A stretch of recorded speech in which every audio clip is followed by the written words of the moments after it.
Sam Hormusji Framji Jamshedji Manekshaw, ये तो था पूरा नाम, लेकिन उनकी पलटन उन्हें प्यार से श्याम बहादुर कहती थी। दोस्तों के लिए वो सैम थे और वो खुद अपने करीबी लोगों को स्वीट हार्ट कहकर बुलाते थे।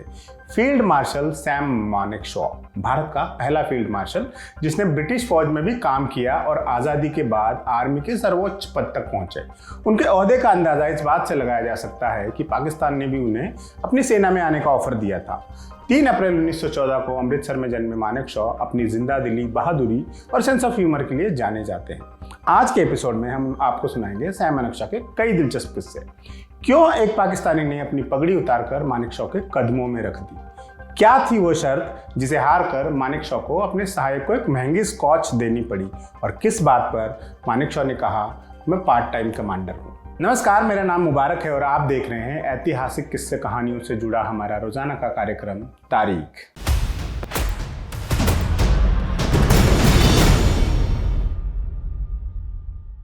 फौज का एक जनरल रक्षा मंत्री से तुर्की बतुर्की बहस करे यह आमतौर पर मुमकिन नहीं होता, लेकिन सैम मानेकशॉ का जलवा अलग ही था। उन्हें सीधी सपाट बात करने के लिए जाना जाता था। एक बार जब वो जम्मू डिवीजन की कमान संभाल रहे थे, रक्षा मंत्री वी के मेनन वहां दौरा करने पहुंचे। बातचीत के दौरान रक्षा मंत्री ने मानेकशॉ से army chief general KS. Thimayya के बारे में राय पूछी। मानेकशॉ ने जवाब दिया, मुझे अपने चीफ के बारे में राय बनाने की इजाजत नहीं है। आप एक जनरल से पूछ रहे हैं कि आर्मी चीफ के बारे में क्या राय है। कल आप मेरे जूनियर से मेरे बारे में यही सवाल करेंगे तो इससे तो सेना का पूरा डिसिप्लिन ही बिगड़ जाएगा। ऐसा कड़क जवाब सिर्फ मानेकशॉ ही दे सकते थे। पूर्व आर्मी चीफ जनरल वी के सिंह ने अपनी किताब leadership in the Indian army biographies of fail soldiers में ये किस्सा बयान किया है। साल था 1957। जाहिर सी बात है कि रक्षा मंत्री मेनन जनरल मानेकशॉ के तरीके से थोड़ा चिढ़ गए। उन्होंने कहा, अंग्रेजों वाली सोच बदलो, मैं चाहूं तो थिमैया को हटा भी सकता हूं। मानेकशॉ ने तपाक से जवाब दिया, आप बेशक उन्हें हटा सकते हैं, लेकिन उनके बदले जो अगला चीफ आएगा उनके बारे में भी मेरा यही जवाब होगा। इसके बाद मेनन बिना कुछ कहे वहां से चले गए। मानेकशॉ की पलटन गोरखा रेजिमेंट थी, जहां ज्यादातर लोगों के नाम के साथ बहादुर लगा होता है। गोरखा रेजिमेंट में मानेकशॉ इतने लोकप्रिय थे कि उनको सब सैम बहादुर बुलाते थे। जम्मू में तैनाती के दौरान ही एक और दिलचस्प वाकया हो गया। श्याम बहादुर की आदत थी कि हर दोपहर वो अधिकारियों के रहने खाने के इंतजाम का मुआयना करने जाते थे। एक रोज ऐसे ही एक दौरे पर उन्हें रास्ते पर एक जवान दिखाई दिया जो अपनी यूनिट की तरफ लौट रहा था। उसके पास 3 बैग थे जिन्हें उठाने में उसे दिक्कत आ रही थी। मानेकशॉ ने यह देखा और मदद के लिए आ गया है। इसके बाद उन्होंने जवान का बैग उठाकर मेस तक पहुंचाया। जैसे ही दोनों मेस तक पहुंचे, सब लोग खड़े होकर सैल्यूट करने लगे। जवान को समझ नहीं आया कि वो लोग किसे सैल्यूट कर रहे हैं। उसने मानेकशॉ की तरफ पलटकर पूछा, आप कौन हैं? मानेकशॉ ने जवाब दिया, मैं यहाँ लोगों की मदद के लिए मंडराता रहता हूँ और इसके बाद जो खाली समय मिलता है उसमें डिवीजन की कमान संभालता हूँ। रॉय बुकर नाम के एक आर्मी चीफ हुआ करते थे। बुकर वो आखिरी ब्रिटिश जनरल थे जिन्होंने इंडियन आर्मी चीफ का पद संभाला था।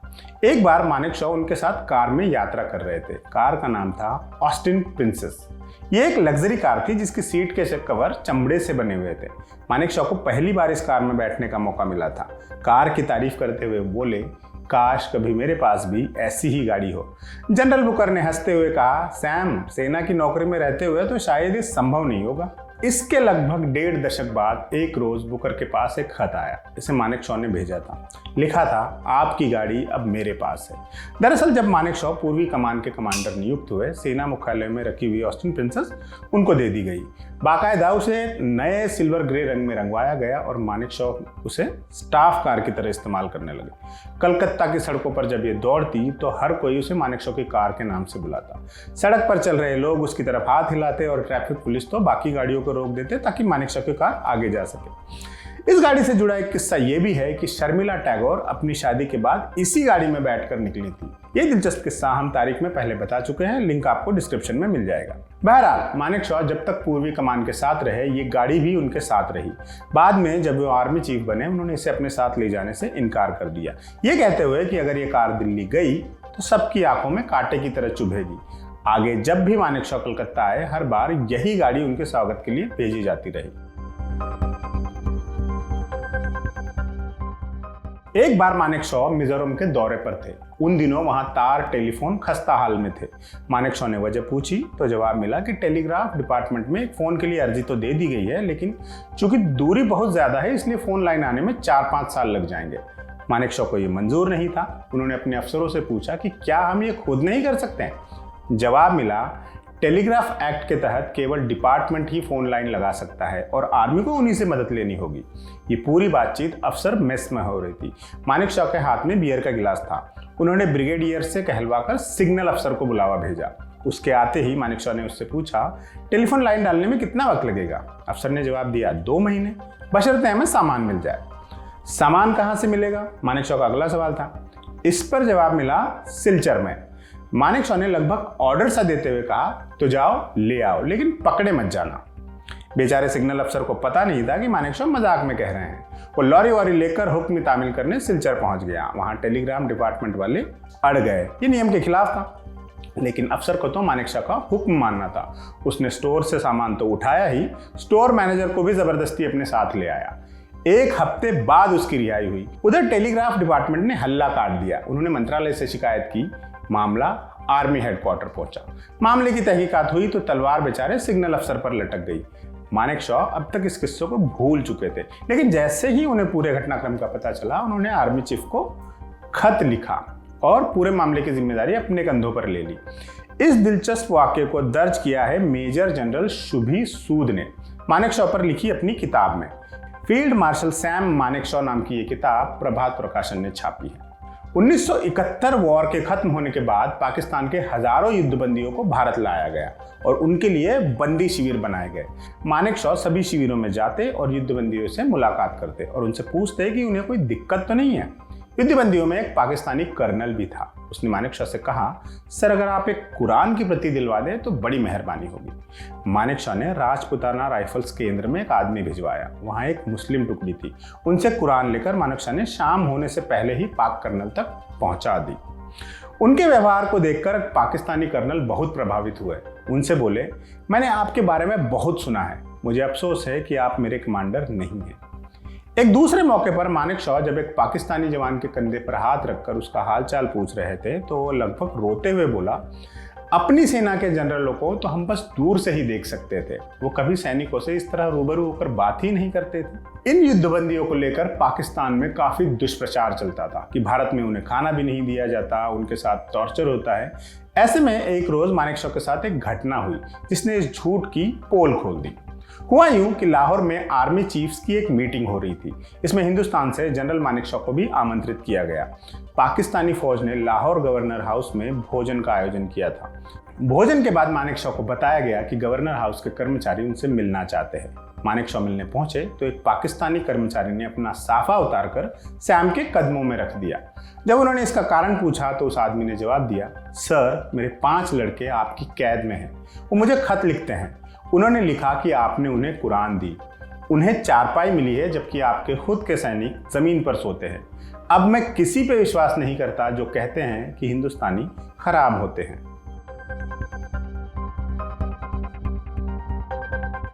3 अप्रैल 1972 की तारीख। मानेकशॉ 58 की उम्र के हो चुके थे, यानी नियम के अनुसार उनकी रिटायरमेंट की उम्र हो चुकी थी। इस तारीख से कुछ रोज पहले प्रधानमंत्री इंदिरा ने उन्हें मुलाकात के लिए बुलाया। इंदिरा से मुलाकात के लिए जा रही उस कार में मानेकशॉ अकेले नहीं थे, उनके साथ थे मेजर जनरल शुभी सूद, उनके सहायक या जिसे एड डी कैंप भी कहा जाता है। मानेकशॉ ने उनसे पूछा, क्या लगता है मीटिंग में क्या होने वाला है? शुभी ने जवाब दिया, मुझे लगता है वो आपका कार्यकाल बढ़ा देंगी। मानेकशॉ का जवाब आया, इतने यकीन से बोल रहे हो? देर रात की ये मुलाकात अक्सर लोगों को नौकरी से निकालने के लिए होती है। इसके बाद दोनों के बीच एक बोतल स्कॉच की शर्त लगी। मानेकशॉ बोले, याद रखना आर्मी चीफ केवल अच्छी स्कॉच पीते हैं। अब शुभी की बारी थी। वो तपाक से बोले, मैं जीता तो आपको भी मुझे अच्छी बोतल देनी होगी। इसके बाद सैम और इंदिरा की मुलाकात हुई। अगली सुबह तड़के 5:30 बजे शुभी के पास एक अर्दली आया। उसके हाथ में एक महंगी स्कॉच की बोतल थी। साथ में था एक नोट जिसमें लिखा था, शुभी के लिए जो बच गया और मुझे इसकी कीमत इस बोतल से चुकानी पड़ी। मतलब था कि मानेकशॉ सेना अध्यक्ष बने रहने वाले थे। जनरल शुभी ने इसी किताब में एक और किस्सा बयान किया है। सेनाध्यक्ष का कार्यकाल खत्म होने के बाद मानेकशॉ प्राइवेट सेक्टर में काम करने लगे थे। एक बार एक बड़ी कंपनी की फाइल किसी सरकारी ऑफिस में फंस गई। मंत्री जी हस्ताक्षर करने के लिए 2 करोड़ मांग रहे थे। जब काम नहीं बना तो कंपनी के बोर्ड ने मानेकशॉ से मध्यस्थता के लिए कहा। मानेकशॉ मंत्री से मिलने पहुंच गए। मंत्री ने आनाकानी की तो मानेकशॉ ने धमकी देते हुए कहा, अगर अभी साइन नहीं हुआ है तो वो बाहर जाकर प्रेस को बता देंगे मंत्री 2 करोड़ मांग रहे हैं। मंत्री ने तुरंत साइन कर दिए। मानेकशॉ ऑफिस से बाहर निकले तो मंत्री के सचिव ने उनसे कहा, शुक्रिया सर, ये काम सिर्फ आप ही कर सकते थे। मानेकशॉ भारत के पहले फील्ड मार्शल थे। उनके अलावा एक और सेनाध्यक्ष फील्ड मार्शल बने, KM करियप्पा। करियप्पा सीनियर थे लेकिन फील्ड मार्शल का पद उन्हें 1986 में दिया गया, जबकि मानेकशॉ को यह ओहदा 1973 में ही मिल गया था। करियप्पा का जो फील्ड मार्शल बनाया गया तो शुरुआत में इसे मानद उपाधि लिखा जाता था। इस पर मानेकशॉ ने कहा, फील्ड मार्शल नियुक्त नहीं होते बल्कि क्रिएट किए जाते हैं। जो क्रिएट किया जाता है वो मानद नहीं हो सकता। अंत में सरकार ने मानद शब्द हटा लिया। इसी किस्से के साथ आज का एपिसोड यहीं रोकते हैं और आपसे विदा लेते हैं। मिलते हैं अगले एपिसोड में।